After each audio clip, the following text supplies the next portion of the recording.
No assassin carries love poetry, and certainly no ordinary admirer hides under the bed to stalk the object of his affection as she disrobes. Pierre de Chastelard twisted his admiration into a morbid invasion of Mary Queen of Scots' private chambers.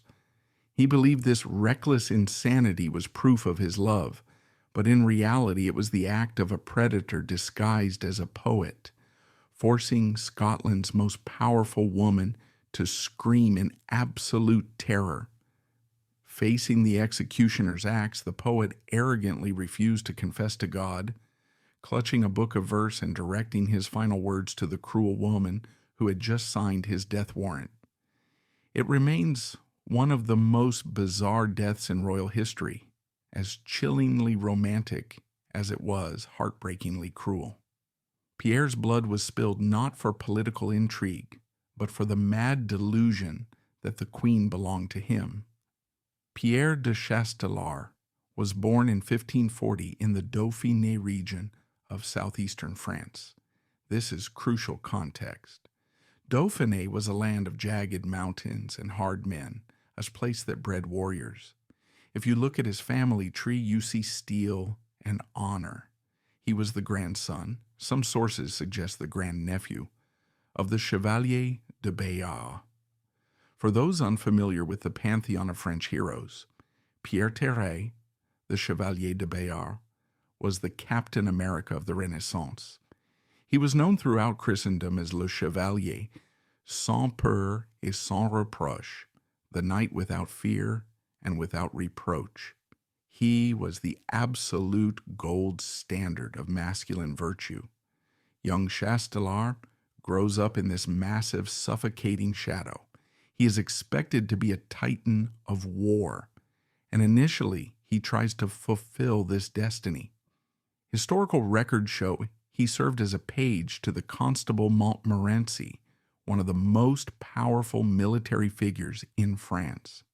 He later joined the household of the Marshal d'Anville, Henri de Montmorency. These were not places for soft men. These were the war rooms of France.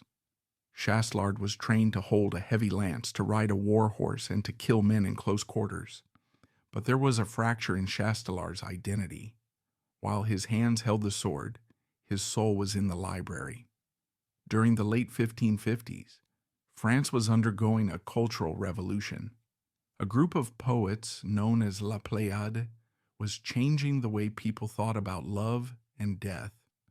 Their leader was Pierre de Ronsard, the Prince of Poets.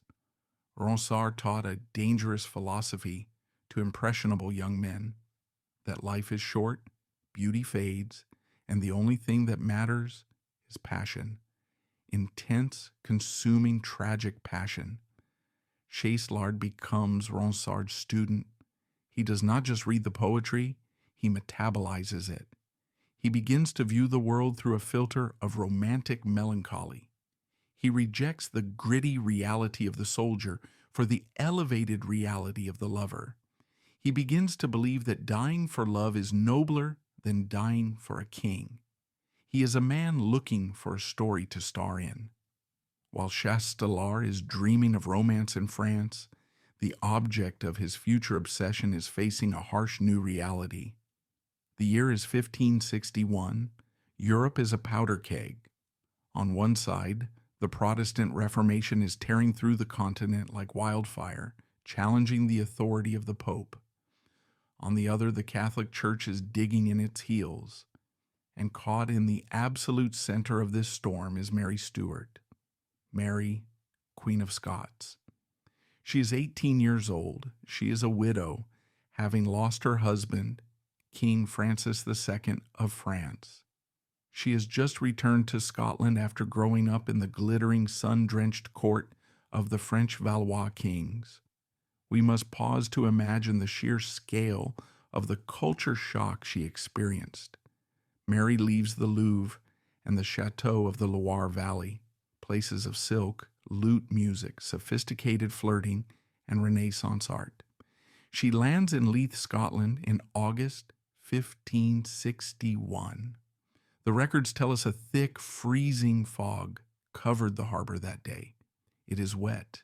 It is gray. But the climate is the least of her problems. The political landscape is dominated by John Knox, a fiery Calvinist preacher who believes that female rulers are a curse from God and that dancing is a sin comparable to idolatry. Mary is a Catholic queen in a country that has largely turned Protestant. She is lonely. She is, to use a modern metaphor, a tropical bird trapped in a refrigerator. To survive, Mary creates a bubble. She surrounds herself with a little France, a protective circle of the four Maries, her ladies-in-waiting, musicians and poets who remind her of home. She tries to recreate the warmth of the French court within the cold stone walls of Holyrood Palace.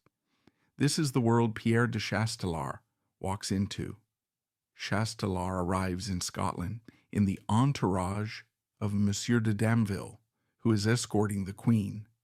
He represents everything Mary misses about her life in France. He is witty, he is artistic, he plays the lute, and he knows how to play the complex game of courtly romance.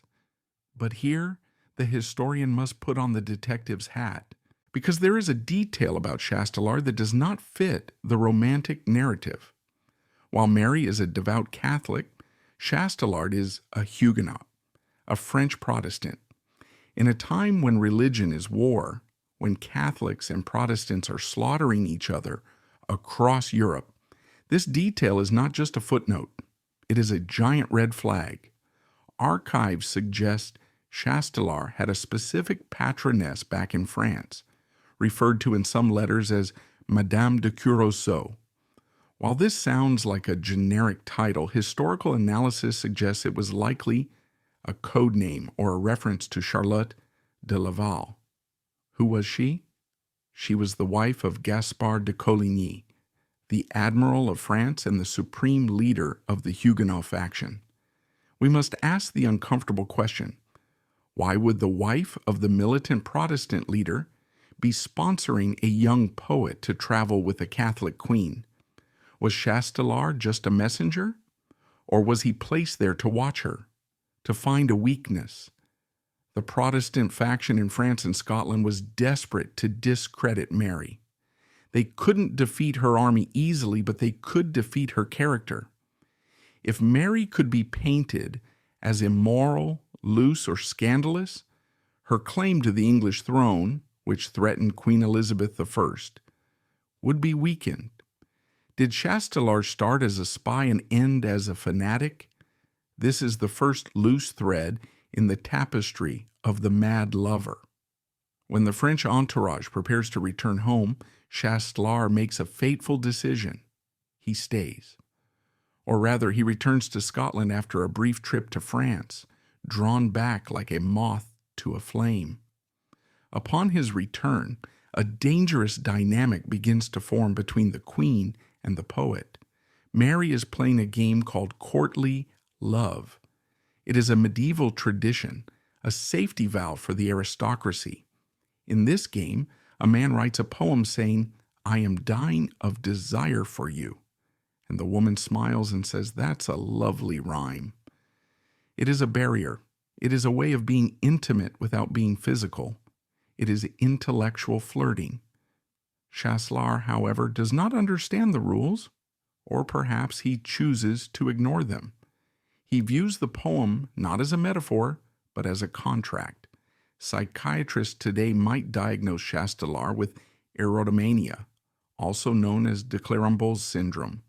This is a specific delusion where a person believes a high-status individual is secretly in love with them, but cannot express it due to social constraints. Every smile Mary gives him, he interprets as a secret signal. Every polite thank you for a sonnet, he interprets as a confession of undying love. Two specific events in 1562 act as gasoline on this fire. First, the horse. Mary was a generous monarch. She gave gifts to her courtiers to buy loyalty. She gifted Chastelard a gelding. But to Chastelard's fevered mind, this wasn't just a horse. This animal had been given to Mary by her half-brother, Lord Robert Stuart. To Chastelard, receiving a personal gift from the Queen's own private stable was like receiving a wedding ring. He paraded around the Royal Mile in Edinburgh on this horse, believing he was the Queen's acknowledged favorite. Second, the dance, specifically the La Volta. Most dances of the 16th century were formal, lots of bowing, slight hand-holding, very rigid. The La Volta was different. It was the dirty dancing of the Renaissance. It was scandalous. It involved the man placing his hand firmly on the woman's corset busk, right on the torso, and using his thigh to hoist her into the air as they spun. Mary loved this dance. It was athletic and reminded her of France. She often chose Chastelard as her partner because he was French and he actually knew the steps, unlike the stiff Scottish lords. Imagine the psychology here. You are obsessed with a woman. You believe she loves you. And now publicly, in front of the whole court, you are holding her waist, feeling the warmth of her body, lifting her into the air while the music swells. For Mary, it was exercise. For Chastelard, it was a promise. He wrote her poems, not just polite verses, but steamy, desperate, blood and guts poetry. And Mary, bored in rainy Scotland and starving for intellectual stimulation, wrote back. She engaged in a poetic duel, matching his rhymes. She was having fun. She didn't realize she was feeding a starving wolf. As the winter of 1562 turned into the spring of 1563, the game was about to end. The poet was done with metaphors. He was ready to act. We leave the ballroom, where the air is thick with lute music and dangerous flirtation, and move into the shadows. Chastelard has mistaken the Queen's indulgence for a promise, and the game of courtly love is about to collide with the cold, hard reality of treason. The poet believes he is living in a romance novel, but he is about to step into a political thriller. As the candles are extinguished in Holyrood Palace, the metaphor ends and the violation begins. The tragedy of Pierre de Chastelard is not that he wasn't warned. It is that he was warned, caught, and spared, and he interpreted this mercy as an invitation. To understand the sequence of events that destroyed him, we must look at the layout of a 16th century royal palace.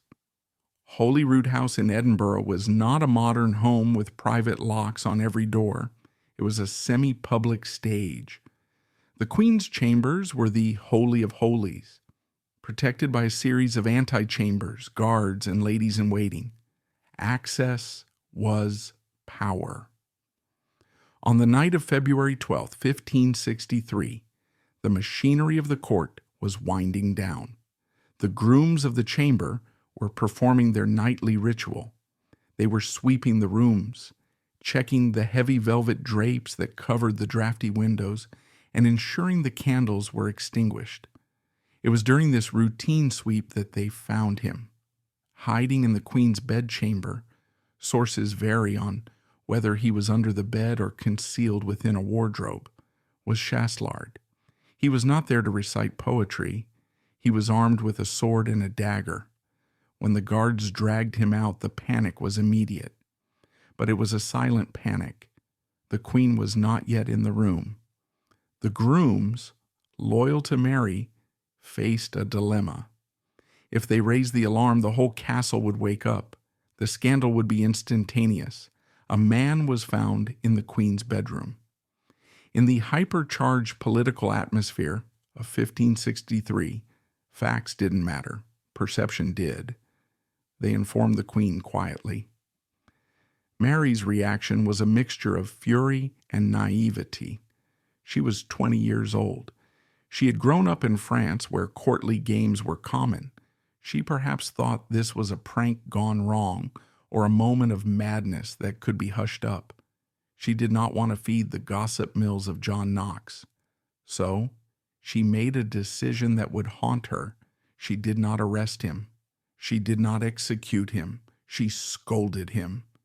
Mary ordered Chastelard to leave the court and quit Scotland immediately.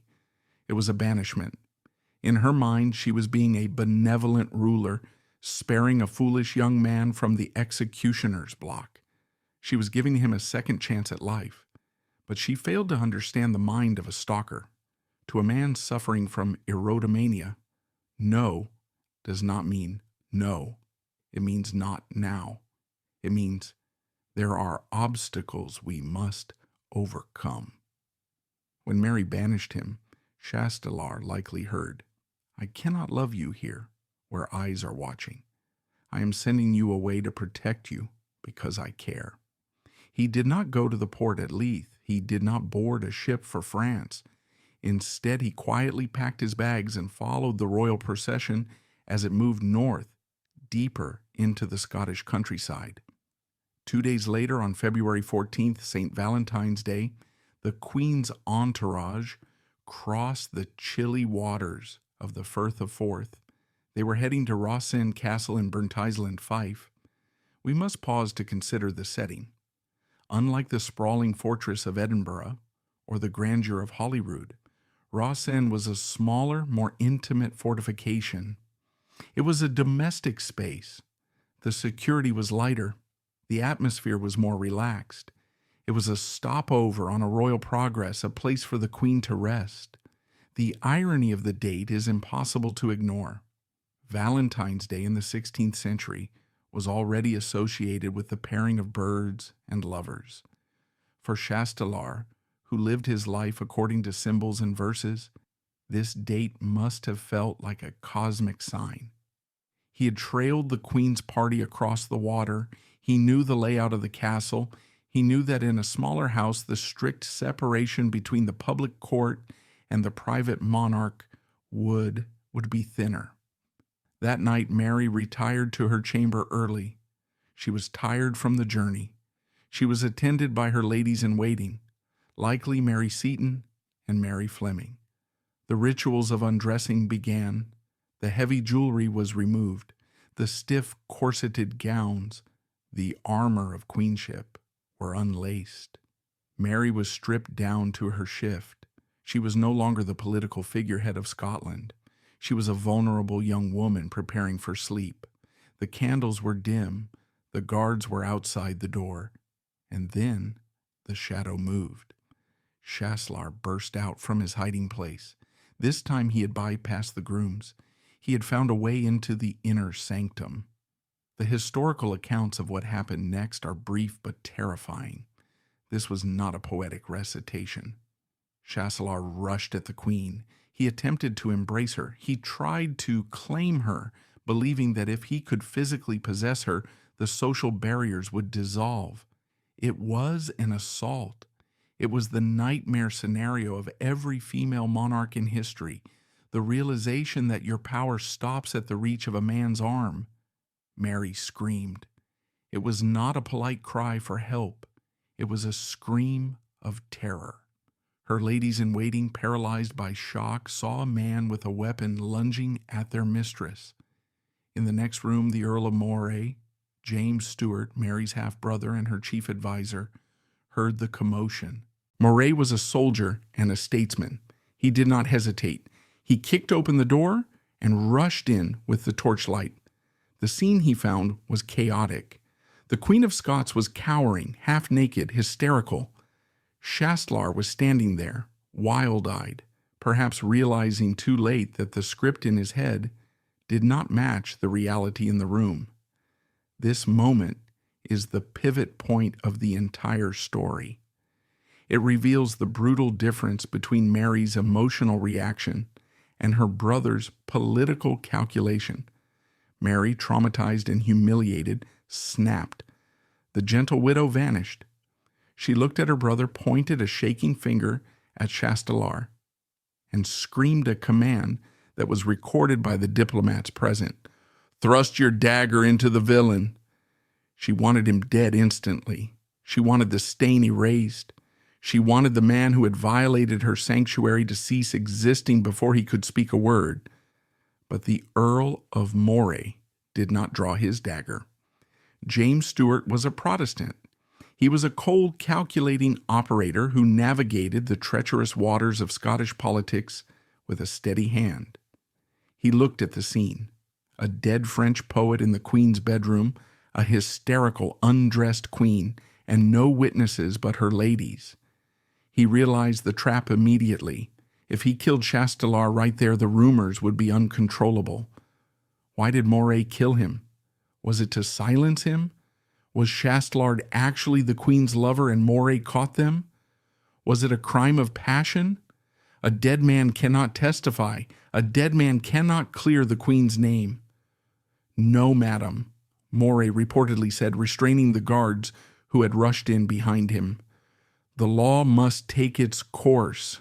His blood would not honor you. It was a moment of supreme political discipline. Moray saved Chastelard from the Queen's wrath, not out of mercy, but out of necessity. He needed a trial.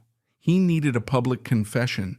He needed the world to know that this man was the intruder, not a lover. Chastelard was tackled, shackled, and dragged out of the room. The romance was over. The investigation had begun. For the modern mind, it is hard to grasp the magnitude of this crime. In the 16th century, the Queen's body was not just a physical form, it was the embodiment of the state. To touch the monarch without permission was not just assault, it was sacrilege. The privy chamber of a European monarch was the center of political gravity. Access was strictly controlled because proximity meant power. By violating this space, Chastelard had not just broken a social rule, he had broken the divine barrier between the ruler and the subject. It was an act of chaos that threatened the stability of the entire kingdom. Chastelard was hauled to the dungeons of St. Andrews. The romantic poet was now just a prisoner in the cold dark. The interrogation began immediately. We do not have the full transcripts, but we know the questions that would have been asked. They didn't care about his poetry, they cared about the plot. Who sent you? Did the Huguenots pay you? Did the English Queen know? Chastelard, to his credit, or perhaps his delusion, never implicated a conspiracy. He stuck to his story. He did it for love. He claimed he was overcome by passion. He admitted to hiding under the bed. He admitted to the intrusion. But there is a detail in the records that suggests he might have been coached, or at least emboldened by others. During his time in Scotland, he had been friendly with certain Protestant lords. Had they patted him on the back? Had they jokingly suggested he go to her? In the world of espionage, the useful idiot is the most dangerous weapon because he doesn't know he is being used. The trial was swift. There was no defense. The crime was lèse-majesté, an offense against the dignity of the sovereign. In 1563, attempting to force oneself on a queen was indistinguishable from an assassination attempt. It was treason. The verdict was death. The sentence was beheading. While Chastelard sat in his cell waiting for the axe, the damage outside was already spreading. This is where the tragedy of the man becomes the tragedy of the queen. The news of the intrusion reached John Knox within hours. The preacher did not see a victim. He saw an opportunity. Knox began to spin the narrative. He did not preach about a stalker attacking a woman. He preached about a loose court where such things were allowed to happen. He used the incident to validate his attacks on Mary's character. "What kind of life does a woman lead?" he thundered from the pulpit, "that a man feels bold enough to hide under her bed not once, but twice?" He argued that Mary's behavior, her dancing, her French manners, her frivolity, had invited the attack. In modern terms, it was classic victim blaming. But in 1563, it was a potent political argument. It suggested that Mary was not fit to rule because she could not even control her own household. The Chastelard affair became the first crack in the foundation of Mary's reign. It taught her enemies that her private life was her Achilles' heel. It set the stage for the murder of Rizzio and the disaster of Darnley. But before the history books could close on this chapter, there was one final act to be played. The stage was set in St. Andrews, the crowd was waiting, and the poet had one last verse to recite. The trap has sprung, the queen has screamed, the brother has intervened, and the mad lover is now a prisoner of the state. But for Mary's enemies, a quiet trial isn't enough. They need a spectacle. As Chastelard sits in the damp darkness of the St. Andrew's dungeon, the machinery of the Reformation is already turning his private obsession into a public sermon. The stage is set for a death that will be remembered not for the crime, but for the performance. We return to where we began, the freezing morning of February 22nd, 1563. The location is St. Andrews, the ecclesiastical capital of Scotland. It is a town of grey stone dominated by the massive cathedral and the castle that sits on a rocky promontory overlooking the North Sea. The atmosphere is not just cold, it is heavy with religious tension. St. Andrews is the stronghold of the Protestant Reformation. The people gathering in the marketplace are not the sophisticated courtiers of Holyrood. They are merchants, fishermen, and the pious followers of John Knox. They have come to see justice done to a foreigner, a French popinjay, who dared to defile their queen. Chastelard is brought out from the castle dungeon. He has spent 8 days in darkness, 8 days to think about the woman who ordered his death, 8 days to realize that his life is ending at 23. But as he emerges into the light, something is different. Most prisoners in this era are broken by the time they reach the scaffold. They are dragged, weeping, or they are catatonic with fear. Chastelard walks. He is composed. He is dressed with meticulous care. He wears velvet, the fabric of nobility, a final assertion of his status. He is not walking to his death. He is walking to his apotheosis. The most shocking moment of the day occurs before the axe is even lifted. A priest approaches him. In the 16th century, the presence of a confessor is non-negotiable. It is the final act of mercy. You confess your sins, you receive absolution, and you die with a clean soul. Chastelard waves him away. The crowd gasps. To refuse a priest is to embrace damnation. It is an act of spiritual suicide. But Chastelard is making a statement. He is declaring that his religion is not Catholicism nor Protestantism. His religion is love. He does not ask for a Bible. Instead, he pulls a small leather-bound book from his doublet. It is Les Hymnes by Pierre de Chastelard. He begins to read. He does not read a prayer. He reads a poem titled Hymn to Death, Hymne de la Mort. Ronsard wrote that death is not an end, but a release from the prison of the body. It is a return to the elements. Chastelard recites the lines with a steady voice, turning the scaffold into a stage. He looks toward the windows of the royal residence. The queen is not there. She has secluded herself, reportedly weeping, but he plays to the invisible audience. His final words are not directed to God. They are directed to Mary. He shouts, his voice carrying over the wind, Adieu, toi si belle et si cruelle, qui me tue et que je ne puis cesser d'aimer. Farewell, you who are so beautiful and so cruel, who kill me and whom I cannot cease to love. He kneels. He places his head on the block. He does not struggle. The executioner raises the axe. In one strike, the poet is silenced. But the story does not end with the fall of the blade. In fact, the real damage is just beginning. The moment Chastelard's head fell into the basket, the political machine of John Knox roared to life. Knox, the fiery leader of the Scottish Reformation, did not see a tragedy. He saw a weapon. He needed to destroy Mary's moral authority to ensure the triumph of Protestantism. Chastelard was the perfect ammunition. Knox argued a simple, brutal logic.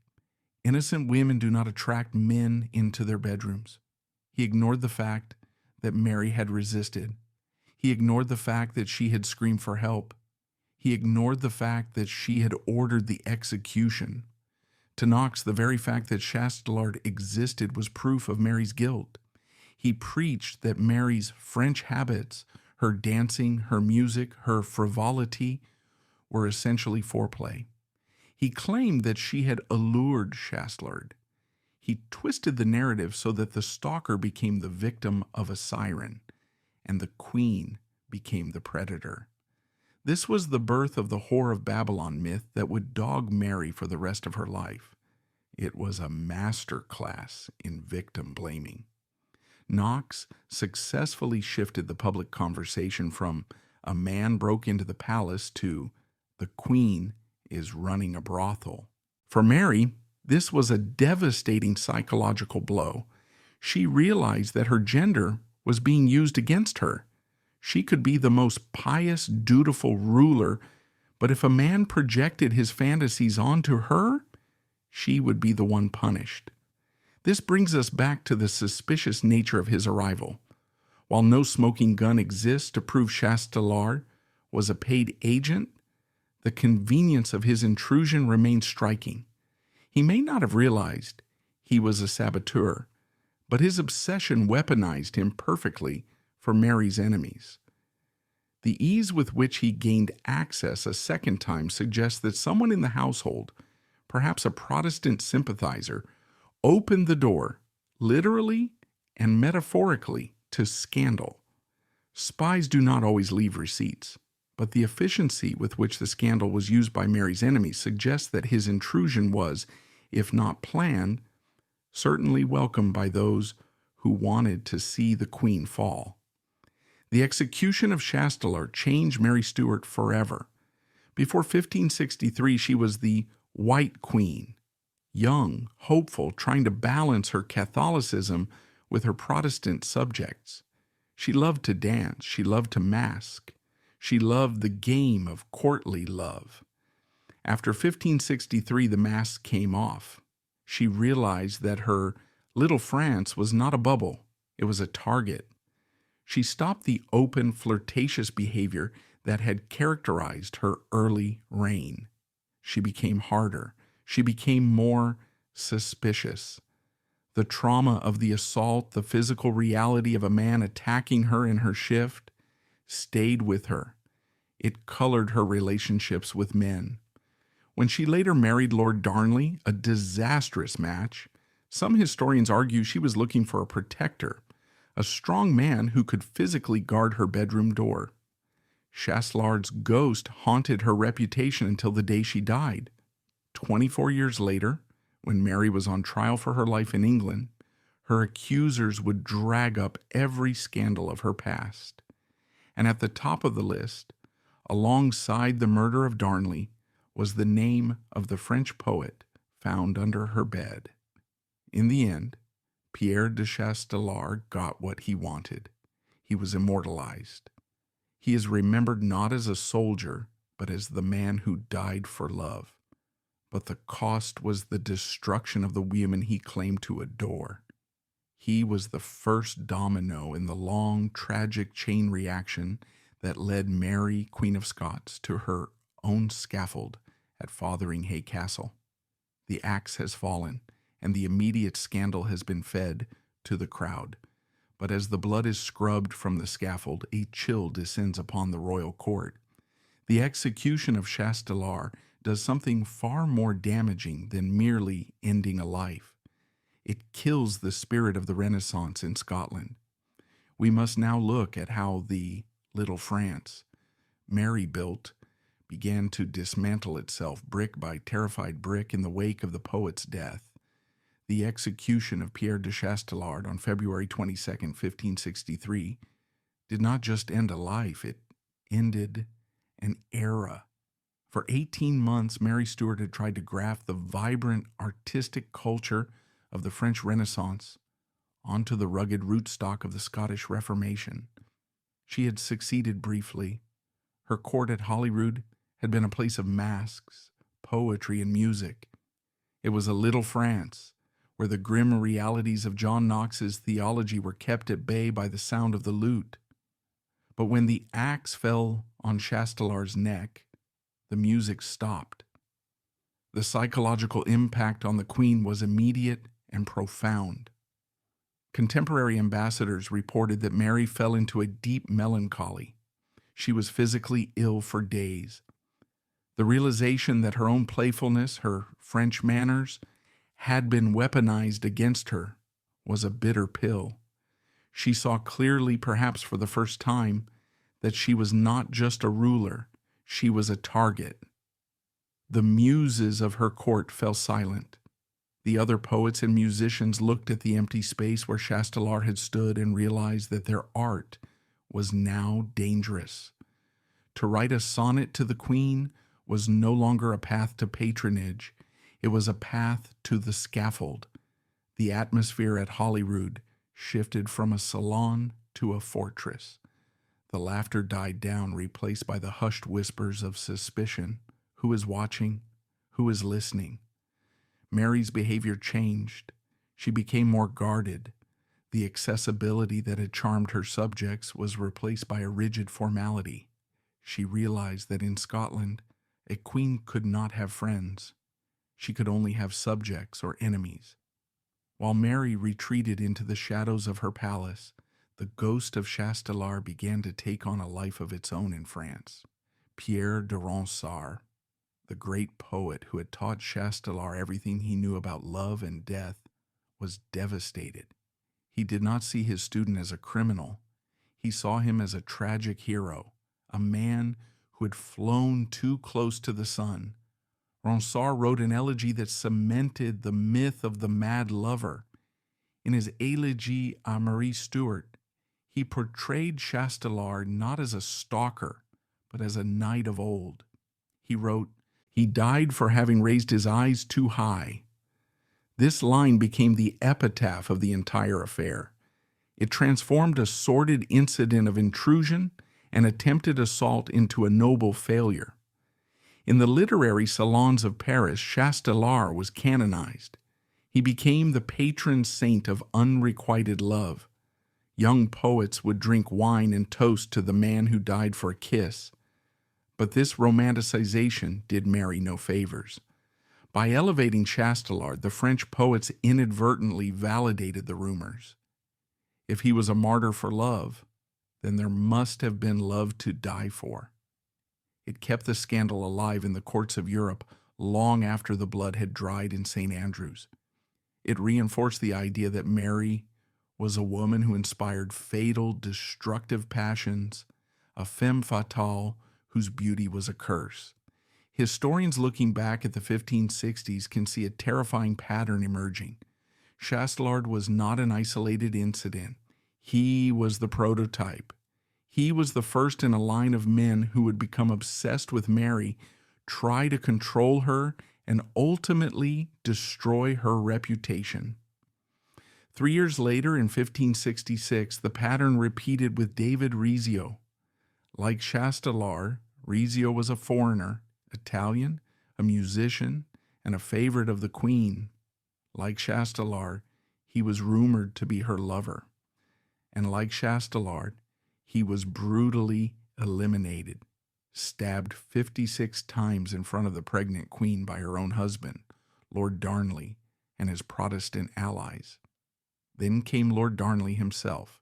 He married her, tried to seize her crown, and was murdered in a gunpowder explosion at Kirk O'Field in 1567. Then came James Hepburn, Earl of Bothwell. He abducted Mary, allegedly raped her to force a marriage, and dragged her into the final ruin of her reign. Chastelard was the dress rehearsal for these tragedies. His intrusion taught Mary's enemies a crucial lesson. The Queen's vulnerability lies in her private life. It showed them that they didn't need to defeat her armies in the field. They just needed to create a scandal in her bedroom. The script that John Knox wrote in 1563, "The Queen is a whore, her favorites are her lovers," was used again and again until it finally cost Mary her head. But strictly speaking, was Chastelard merely a madman? His behavior fits the clinical definition of erotomania. He lived in a fantasy world where the Queen's polite smiles were secret vows of marriage.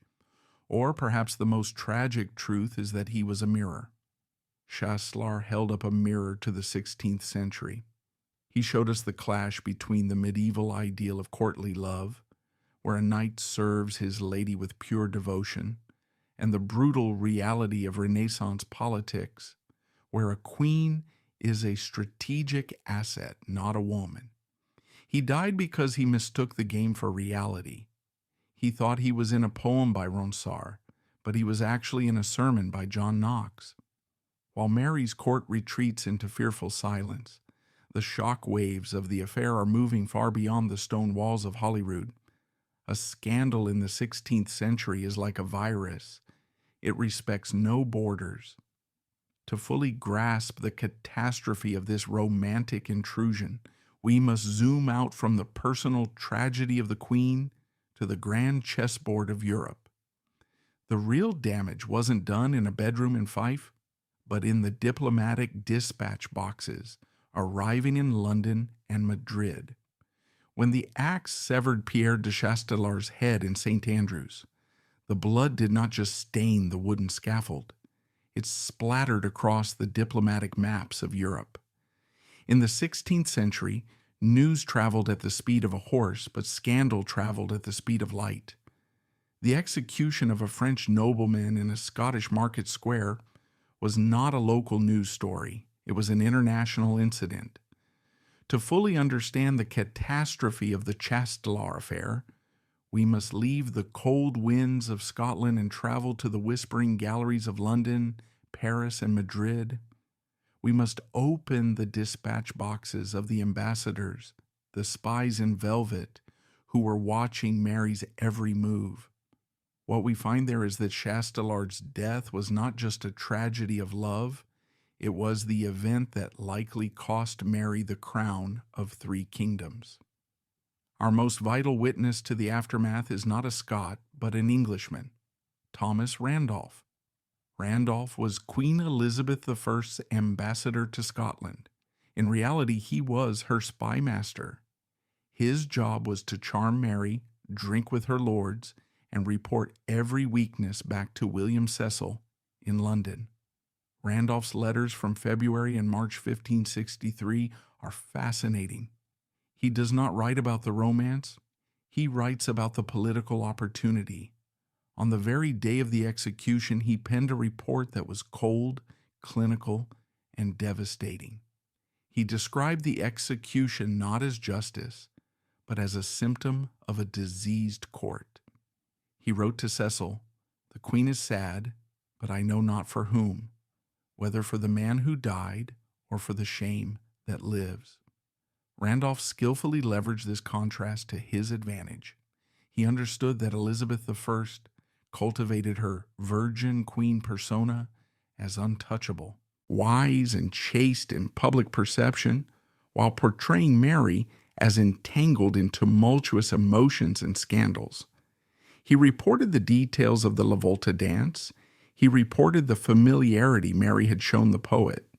These letters were read in the English court, confirming the English prejudices against Mary. They solidified the view that Mary Stuart was too French, a code word for morally loose, to ever be trusted with the English succession. Randolph effectively used Chastelard's corpse to build a wall between Mary and the English throne. But the damage in London was nothing compared to the disaster in Madrid. In 1563, Mary was the most eligible widow in Europe. The great game of the era was to marry her off to a superpower. The leading candidate was Don Carlos, the son of Philip II of Spain. This match would have been a game changer. A union between Scotland and the Spanish Empire would have created a Catholic superpower that could have crushed Protestant England. Philip II was seriously considering it. Negotiations were secret, delicate, and advanced. Then came the news of Chastelard. The Spanish court was the most rigid, formal, and conservative in Europe. The etiquette there was so strict that touching the Queen of Spain was punishable by death. When the Spanish ambassador in London heard the rumors that a man had been found twice in Mary's bedroom and that she had danced the lascivious La Volta with him, he was horrified. Philip II was a man who valued dignity above all else. He reportedly read the dispatches and cooled immediately on the idea. He could not have his son marry a woman who was the subject of such sordid gossip. The Spanish marriage evaporated. Historians often overlook this, but Chastelard's intrusion likely changed the map of the world. If Mary had married Don Carlos, the Spanish Armada might have launched from Leith instead of Lisbon. There might have been no Protestant England. Chastelard, in his madness, saved Elizabeth I from her most dangerous geopolitical threat. One would expect the French court to be furious. A French subject, a nobleman with connections to the Bayard family, had been beheaded in Scotland without a trial by his peers. Normally, this would be a cause for war, or at least a severe diplomatic protest. Instead, silence. To understand why, we must look at the woman sitting on the throne of France, Catherine de' Medici. Catherine was the Queen Mother of France. She was Mary's mother-in-law, and she hated Mary with a passion that was almost biological. During Mary's time in France, the young, beautiful Scots queen had famously called Catherine a merchant's daughter, referring to her non-royal Medici banking roots. Catherine never forgot a slight. When news arrived that Mary's reputation was in tatters because of a French poet, Catherine was likely delighted. She did not send a letter of protest. She did not demand an explanation for Chastelard's death. She viewed it as Mary's just deserts. Furthermore, Catherine was in the middle of a delicate balancing act between Catholics and Huguenots in France. The First War of Religion had just ended. She had no desire to defend a Huguenot poet, Chastelard, or to help her Catholic rival, Mary. She let the scandal burn. This was a crucial lesson for Mary. She was alone. Her little France was an illusion. The real France, the France of Catherine de' Medici, would not lift a finger to save her dignity. Legally, the trial of Chastelard set a dark precedent in Scottish law. Before this case, treason was usually defined as an act against the king's life or authority. Rebellion, assassination, counterfeiting coin. Chastelard was executed for an act against the queen's virtue. The charge was constructed around the idea that violating the royal privacy was equal to violating the royal person. This blurred the line between the queen's two bodies, the body politic, the state, and the body natural, the woman. By framing her personal privacy as a national security concern, Mary unintentionally allowed governmental oversight to become a permanent fixture in her private life, setting a precedent that her intimate affairs were of public and state significance. This legal framework would be used against her with lethal efficiency 4 years later. When her second husband, Lord Darnley, was murdered, the investigation focused entirely on her passions. The casket letters, the disputed documents used to condemn her, were essentially a sequel to the Chastelard poems. They were used to prove that she was a woman ruled by lust, not law. Chastelard was the test case. The prosecutors learned that they could destroy a queen by putting her heart on trial. We fast forward 24 years to the Great Hall of Fotheringhay Castle. It is 1587. Mary is on trial for her life, accused of plotting to assassinate Elizabeth I, the Babington plot. During the proceedings, the prosecutors did not just stick to the assassination plot. They attacked her character. They needed to prove that she was a woman capable of murder. To do that, they had to prove she was immoral. The Chastelard affair was dragged out of the archives. Sir Francis Walsingham, Elizabeth's new spy master, used the old rumors. He painted a picture of a woman who had been scandalous from her youth. The name Chastelard was whispered alongside Rizzio and Bothwell as proof of a pattern of depravity. Even in her final days, Mary could not escape the shadow of the man who had hidden under her bed. The glitch in the matrix of 1563 had become a permanent stain on her record. When Mary walked to her own execution, wearing crimson, the Catholic color of martyrdom, she was trying to rewrite the story one last time. She was trying to die as a queen, not as the whore of Babylon that John Knox and Thomas Randolph had created out of the Chastelard scandal. But as the axe fell on her neck, the history books were already written. The poet had written the first chapter of her tragedy, and the politicians had written the rest. Yet, one nagging question remains buried in the archives. In the inventory of Mary's possessions, taken years later, there is a mention of a small book of poems by Ronsard. It was well worn. It was kept in her private cabinet. Was this the book Chastelard held on the scaffold? Did she keep it? If she did, it changes the story yet again. It suggests that despite the terror, despite the ruin he brought upon her, Mary Stuart could not entirely hate the man who died for her. It suggests that in the cold, hard world of 16th century politics, she held on to a fragment of the romance that destroyed her. It is the final paradox. The man who ruined her reputation was perhaps the only man who truly loved her. Not for her crown, not for her alliance, but for herself. And for that crime, he had to die. We have seen how the politicians weaponized the scandal to redraw the map of Europe. But to understand the root of this madness, we have to stop looking at the treaties and start looking at the texts.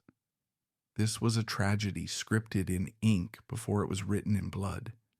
We need to open the black box of this disaster, the poems themselves, to see if they reveal a man who was driven by madness or a queen who was guilty of a fatal literary mistake.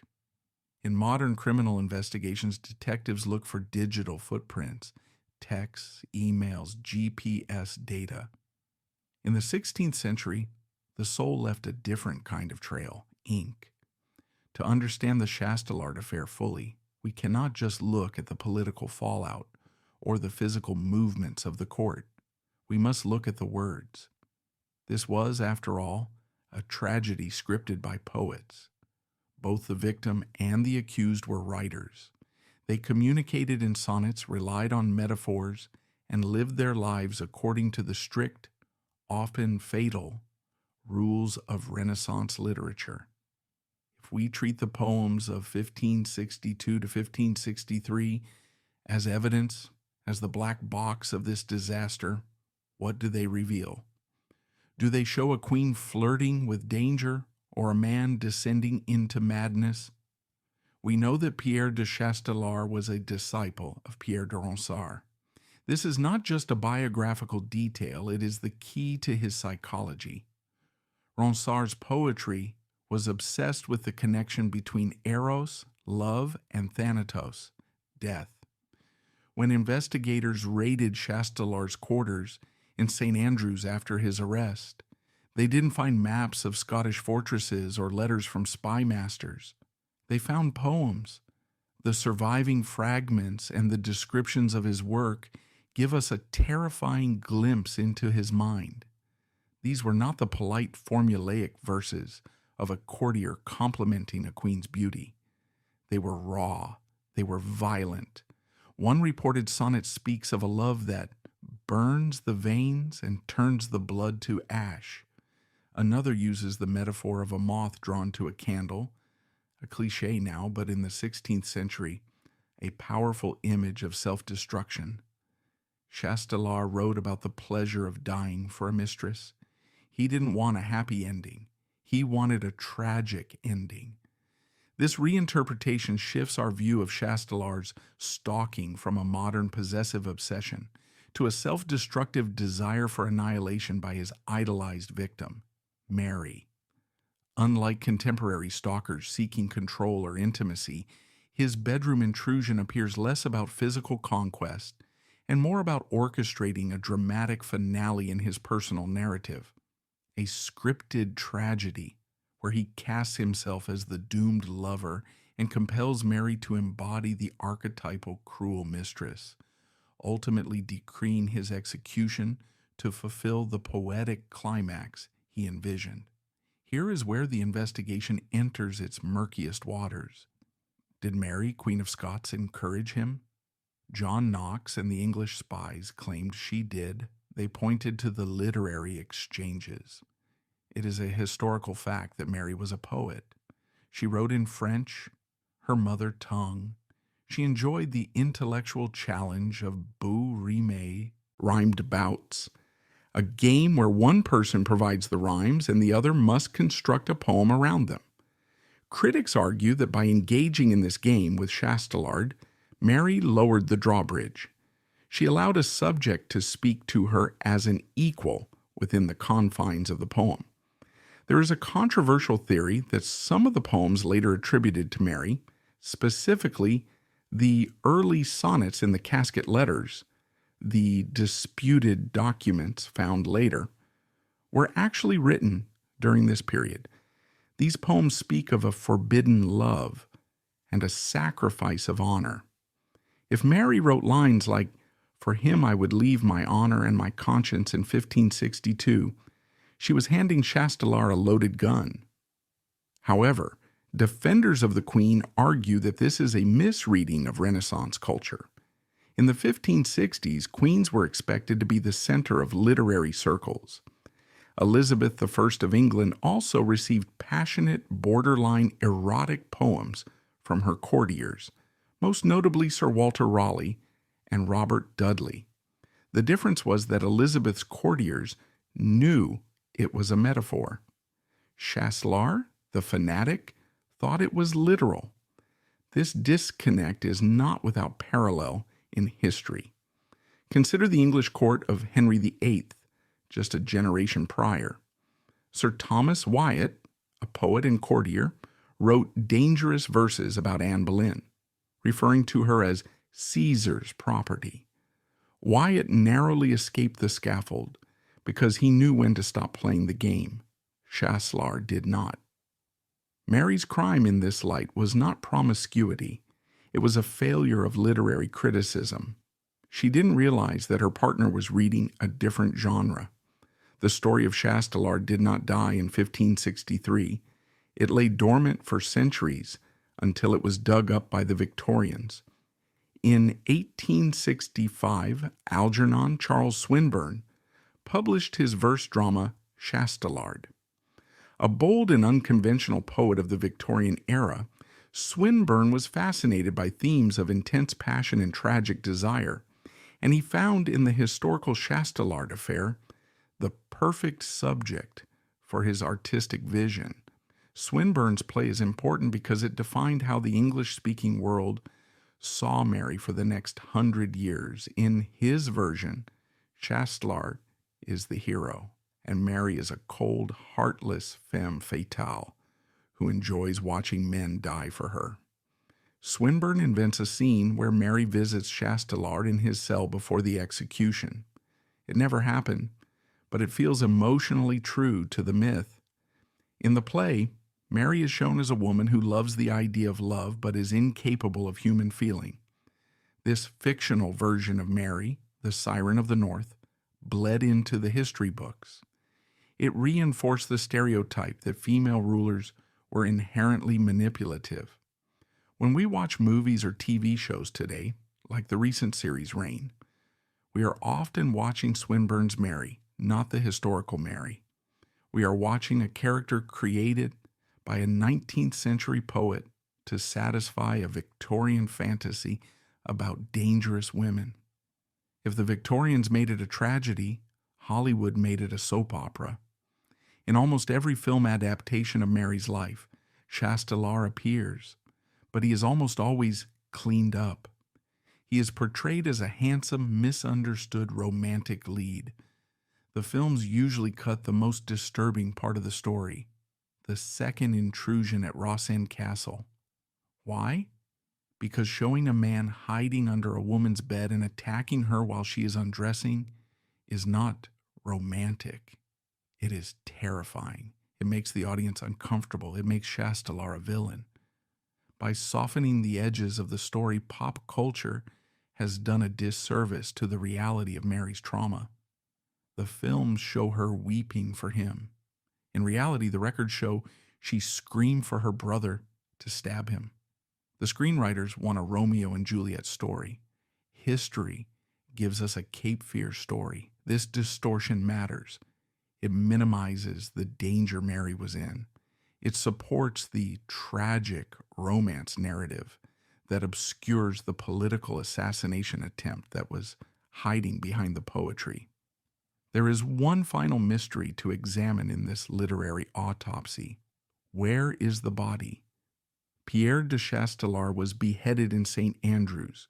Usually the bodies of traitors were quartered and displayed on the city gates as a warning. The heads were spiked on the toll booth in Edinburgh. But there is no record of Chastelard's head being spiked. There is no record of his quarters being sent to the four corners of the kingdom. Some sources suggest he was buried in the precincts of St. Andrew's Cathedral, in unconsecrated ground.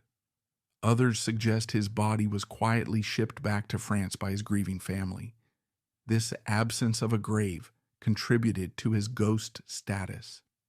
Because there was no physical monument, he became a creature of pure story. He became a legend. For Mary, this was the worst possible outcome. A grave is a finite thing. You can walk past it and say, he is there. A legend is infinite. It follows you. It changes shape. By vanishing into the mist, Chastelard ensured that he would never truly leave Mary's side. He became the invisible third person in her marriages, the shadow in her courtroom, and finally the precedent in her own trial. In the end, the ink proved more durable than the blood. The poems survived. The Queen did not. The evidence has been laid out. The political fallout, the psychological profile, and the literary trail. But this does not merely close the case.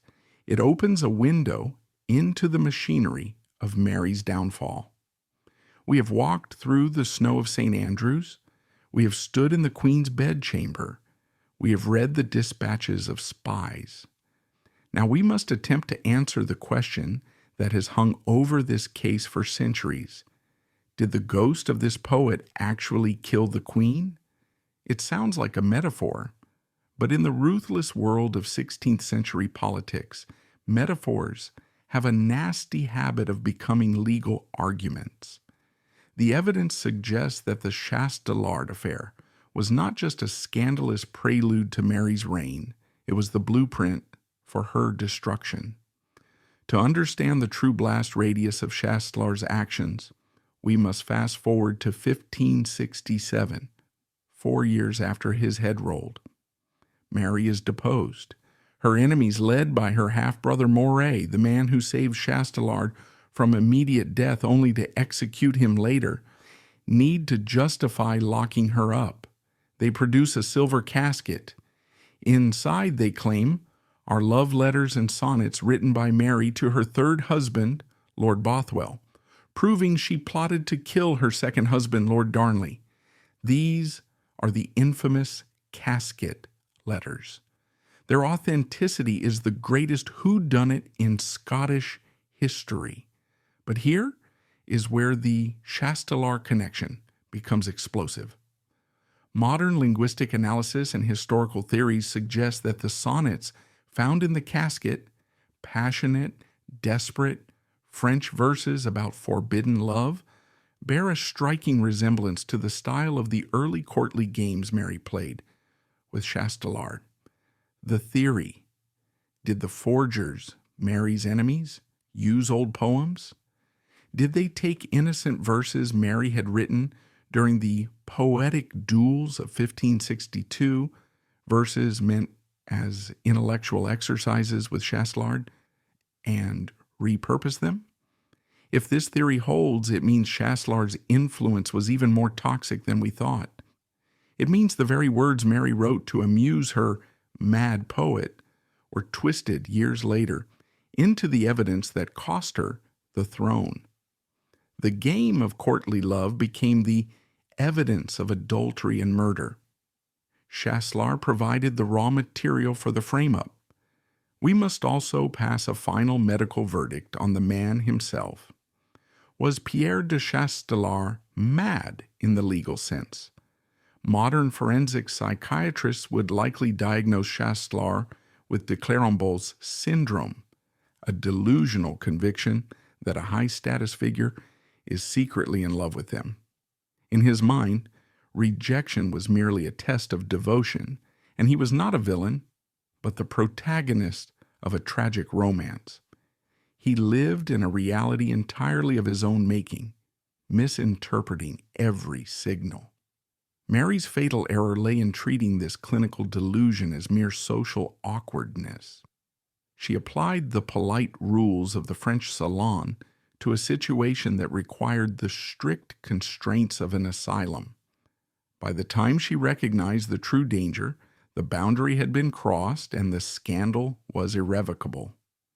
Historians suggest that without this intrusion, the course of history might have shifted dramatically.